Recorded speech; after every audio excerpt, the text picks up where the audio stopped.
আসসালামু আলাইকুম এভরিওয়ান। দূরের বা কাছের যে যেখান থেকে দেখছেন আশা করছি সবাই ভালো আছেন, সুস্থ আছেন। আল্লাহর অশেষ রহমতে আর আপনাদের দোয়ায় আমরাও ভালো আছি।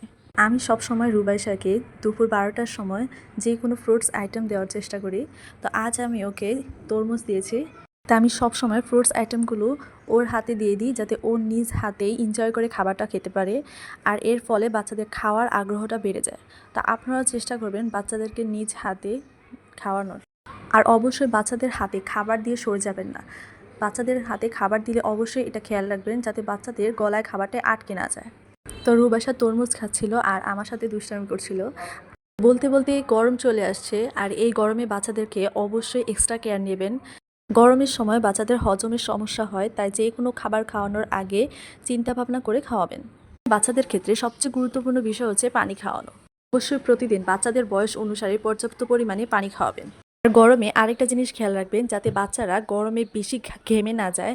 আর যদি বেশি ঘেমে যায় তাহলে সুতি কাপড় দিয়ে ঘামটা মুছে ফেলবেন, তা না হলে বাচ্চাদের ঠান্ডা লেগে যেতে পারে।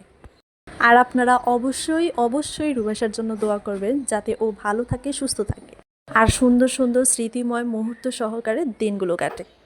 আর আমার ভিডিওগুলো আপনাদের কাছে ভালো লেগে থাকলে অবশ্যই আমার পেজটিতে ফলো দিয়ে আমার পাশে থাকবেন।